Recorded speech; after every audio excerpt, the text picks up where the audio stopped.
Next up at UFC 270, we have Ilia Topuria versus late replacement Charles Jourdain. Ilia Topuria 11-0 overall. He's 5-0 in his last 5, coming off the absolute destruction of Ryan Hall. Charles Jourdain 12-4 overall. He's 3-2 in his last 5, and he's coming off that awesome win over Andre Ewell. Charles Jourdain, he is taking this on short notice, but he did fight on the last card of 2021. Just about a month ago. Ilia Topuria is a good wrestler. He averages a little more than 3 takedowns per fight, and he also has a positive striking differential of 3-2. He's a very well-rounded guy.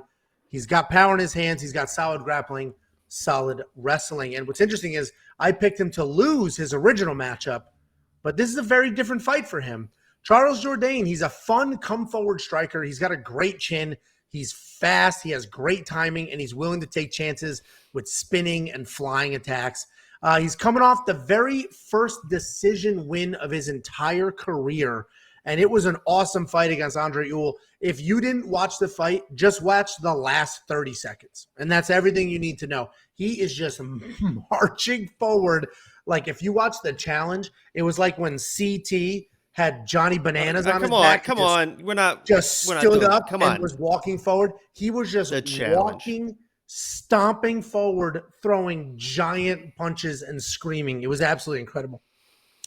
And Ilia Topuria was supposed to fight Movsar Evloev, who is a relentless, nonstop grappler. And now he's fighting Charles Jourdain, an exciting, wild striker. So this definitely poses its own challenges. It is a completely different matchup for him. But I do think Topuria was planning to grapple. He was going to fight a grappler. He's a grappler. So I think he was reinforcing those skills, was planning on coming out, taking shots, grappling, and being prepared for that.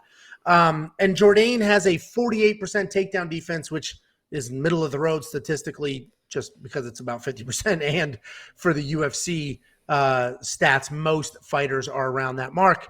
And he doesn't have a single win against an opponent that was able to take him down. So I do think Ilia Topuria is going to be a little too much for Charles Jourdain. I think he's going to come out, he's going to grapple, he'll take him down, and he'll smother him. So Ilia Topuria is the pick, but Charles Jourdain's the type of guy you can never count out of a fight. What do you think? I think plus 390.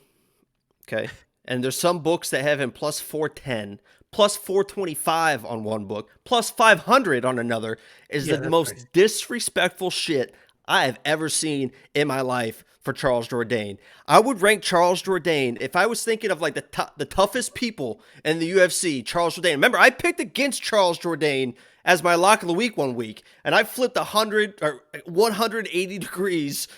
If I had to rank the toughest people in the UFC, I'm telling you right now, it'd probably be who? Darren Elkins. You would agree with that? Darren Elkins. Yep. Probably Ryan Hall. And then probably Clay Guida as a top 3. And then you have Charles Jourdain as one of the toughest people in the UFC. Ilia Topuria probably should win this fight. We've never seen Ilia Topuria get to the 3rd round. All right. Charles Jourdain is tough enough and skilled enough to go to those deep waters. And if this gets to the 2nd round, late 2nd round, you've seen Charles Jourdain. That's where he just flips a switch and he just turns into this maniac that just goes forward, punches form, volume, does crazy stuff, does Spartan kicks. If he can get this fight late to the 2nd, 3rd round, I think Charles Jourdain not only can win this fight, but I think he can finish Ilia Topuria late, and I think he's skilled enough to weather the Ilia Topuria storm early. I think this is a perfect opportunity for Charles Jourdain to really put himself on the map. I love Charles Jourdain in this matchup for whatever reason. I can't believe that it's plus 325. I'm definitely going to take some action on that. Ilia Topuria, listen, he could easily come out and just do what he does, take him down, and finish Jourdain in the 1st round, but you know, we've never seen Ilia Topuria in those deep waters, and we've seen Charles Jourdain prove it time and time again. He sat on the stool in the 2nd round, after the 2nd round, the Marcelo Rojo fight. After Marcelo not dominated, but won the 1st round, 2nd round was close and said, you know what, I'm gonna finish him. And his corner's like, okay, and he did that. I just love Charles Jourdain. I love Charles Jourdain.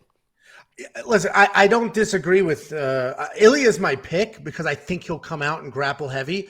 And the stat I mentioned before is Charles Jourdain had not beaten anybody who had taken him down before. But I agree with everything you're saying. Those odds are very disrespectful. Somebody in the live chat just said an inside the distance line on Charles Jourdain's plus 1,100. I might throw a couple bucks at that. Let me go ahead and log in real quick and I mean, how could you transfer not some money? Savings to bet Yeah, online. yeah, sell dog. So I just, how could you not throw a few bucks at that? The logical pick, the reasonable pick, Ilia Topuria, come out, implement a wrestling heavy game plan, and he can strike as well. A wrestling heavy game plan, control the craziness of Charles Jourdain, and get that win. But the odds are wide for somebody as dangerous as Charles Jourdain, and that inside the distance, that odd is crazy. Honestly, a lot of people are probably thinking, well, you couldn't knock out Andre Ewell. You're not going to knock out Topuria. That's not the worst logic in the world, but plus 1,100, those are the odds you get when you do like 4 underdog parlays. Right, Not just and one guy. I think Ilya's got to really jump on Charles early, because Charles, when he starts flowing in a fight, you saw that. What was it? The Erosa fight is the one he lost. I think he got finished in the third eventually, whatever. But Erosa was on him early, and it was the pressure that really kind of got to him. When Charles Jourdain can do his thing, and he's the guy pressuring you late, it's going to be trouble. Charles Jourdain is 12-4. 11 of those wins are by stoppage.